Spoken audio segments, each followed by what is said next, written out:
Hi there. I wanted to tell you something about a conversation I had with a client the other day.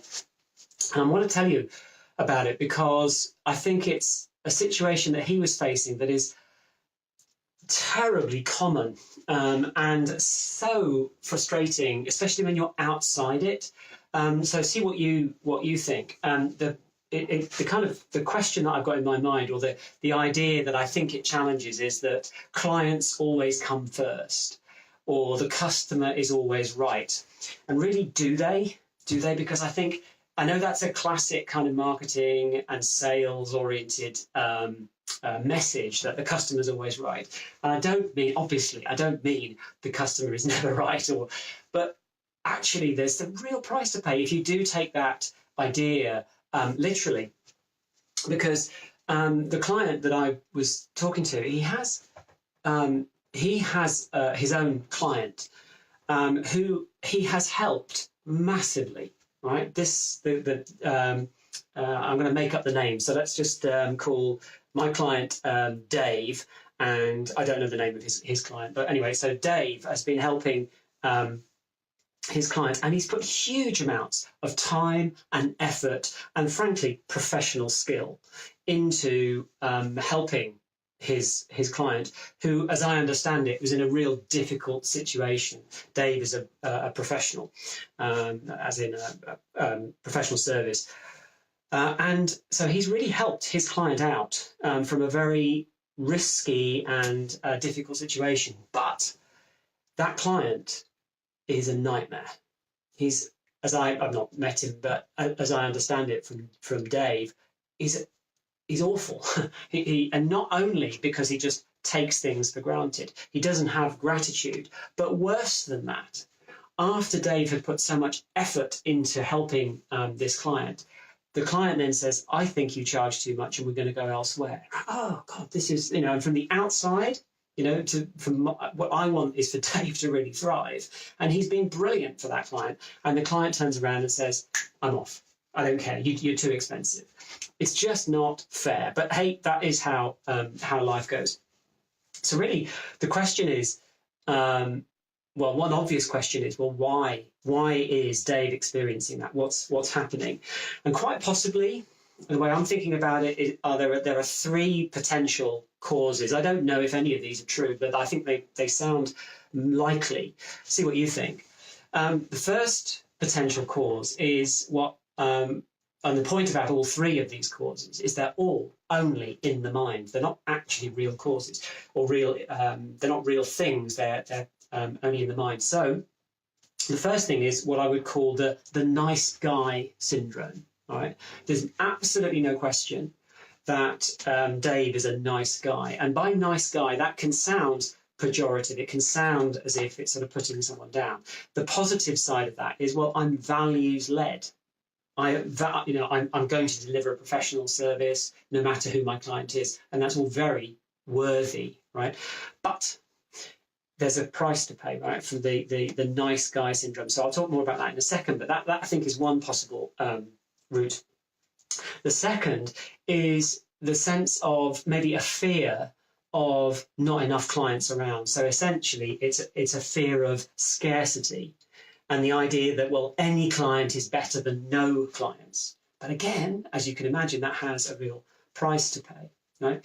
And the third potential reason is possibly deeper, and it's that actually there's there's not enough clarity on personal purpose, and actually what, in this case, what Dave actually wants for himself, for his business, and for his life.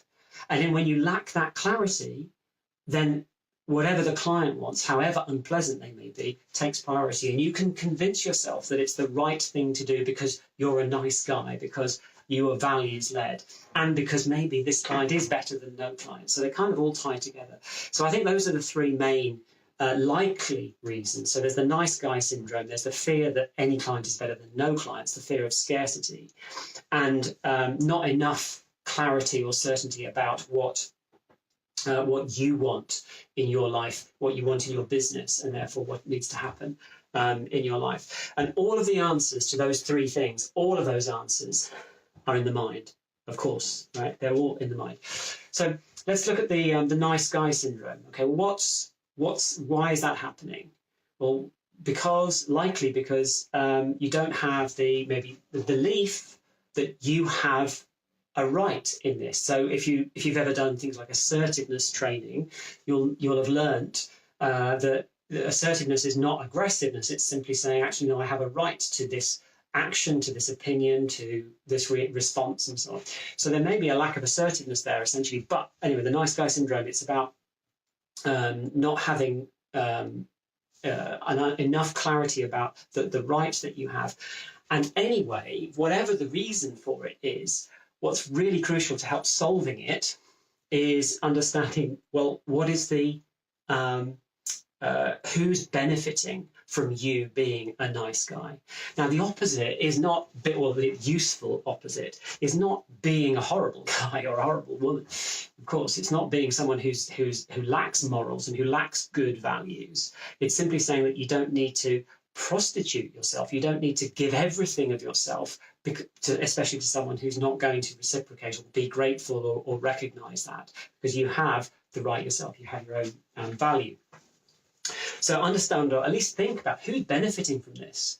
And this comes back to the question I asked at the top about, is it right that the customer is always right, or the client the client is always the most important? And I think fundamentally the answer is no. It's your business. It's your life. It is not the client's business. It's your business. So if something is happening in your business, and in this case in Dave's business, something's happening in his that's making, frankly, his emotions and his life suck. So it's terrible. So it's your business. So you come first. Now, you serve clients brilliantly, right? But but the business is there to serve you. This is why I talk about the 3 F's. It's financial security, freedom, and fulfillment. It's fulfillment at the end. It's all personal. You don't have a business to be busy, because then you haven't got your life. You do it to serve you. So you come first, not and being a nice guy can diminish that and give away who really comes first. The second point of the 3 was scarcity, and coming from the idea that there's maybe a lack of clients, or it's difficult to find clients. Well, let's understand again how the mind works, or what the effect it has. There are events, there are stuff that happens, and then there's the meaning and the interpretation that we wrap that around, that we put on the event, right? So an event could be a marketing campaign or a meeting that you had with a potential client and it didn't turn into a client. So the event was you had a conversation or you did something and you didn't get what you wanted to happen. You didn't get a new client at the end. That's just an event. There's no emotion in there. But now if you put your meaning over it, which says, oh my goodness, maybe I can't, maybe I'm never going to find a new client. I'm exaggerating, but maybe I'm never going to find a new client. Maybe every prospect is going to have the same reaction. And now you start to wrap it with the emotions and the fear that goes into this. And let's just check what the reality is. Opportunities and potential clients are everywhere. So it's probably true that you haven't really got a marketing problem if scarcity is your fear. You probably haven't got a marketing problem. What you've got is a message problem, quite possibly an offer problem, and that's maybe a subject for another video.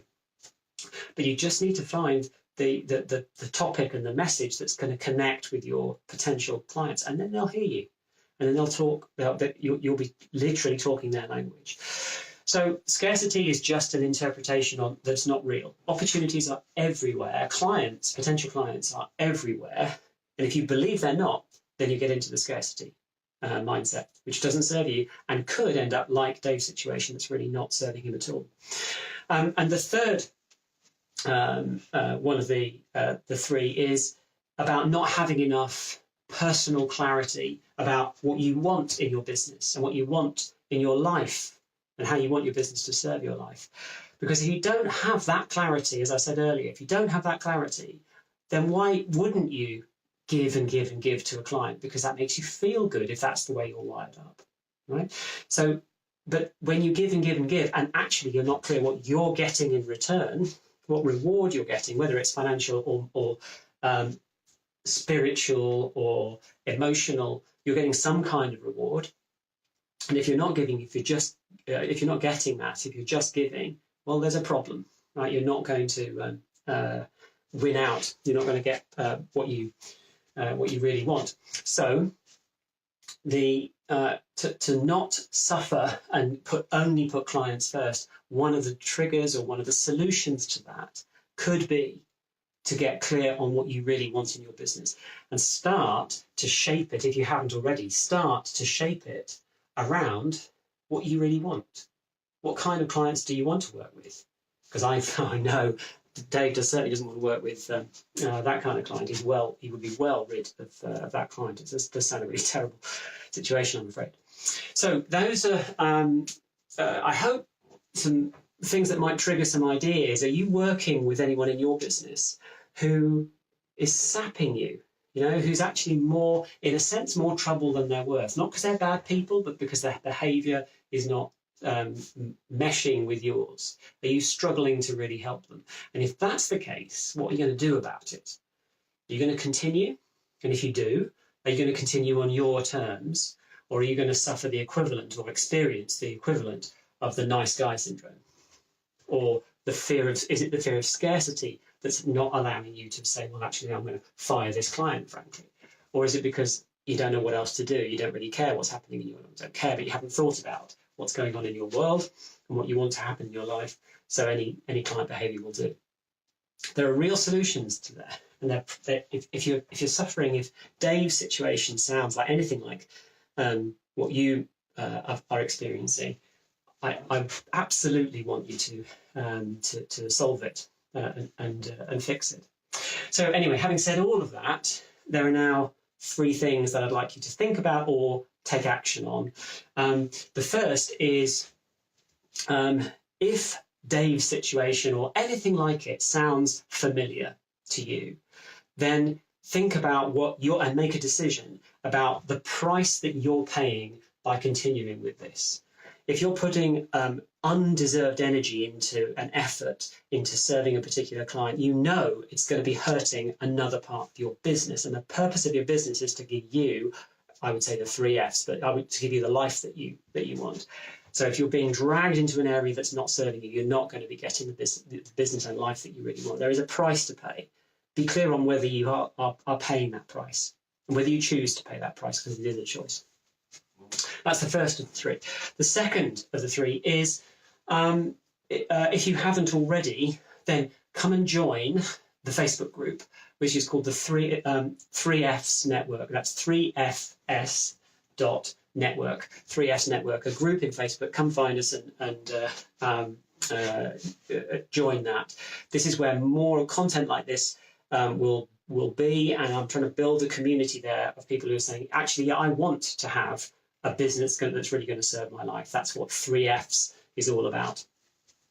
And the third idea or action that I'd like you to take is if you have recognized the price that you're paying, and whenever you're ready to do something about it, but you want someone to help you take it to the next stage, then I'd like you to either email me or message me through Facebook or if in any other way, or comment here, and I'll pick up those comments. And all I'm asking there is the question of whether you're open to having a discussion and a conversation where you would like some help. This is not a commitment for you. There's no obligation, and I can't promise that we can set up a conversation. But where I'm coming from is I hate seeing someone like Dave, who's so good, such a good heart, suffering like that. And I don't want anybody to be doing something in their business that's actually harming their future business and their better life as a result. So kind of my purpose is to say, well, no, that sucks. You don't need to do it. And sometimes having a conversation with somebody who can just point things out or guide you to say, well, let's look at it this way, or it may be something in the way that you're thinking, then that may be helpful. If any of that is of help, then please consider yourself invited. Comment, message me, email me, whatever it takes, and see if you'd like to have a conversation. We'll get into a message. I'll ask you a couple of questions probably, and see if that's appropriate for us to speak. So that's well, I hope all of that is helpful. I hope it's a message that and a topic that makes sense.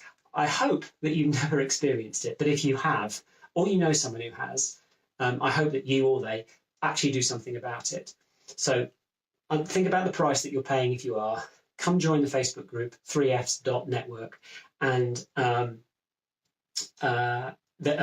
message me, contact me in some way if you're open to maybe having a conversation about it. And we'll see what we can do. Hope it's helpful. Thanks for being there, and I'll see you in another video. Bye for now.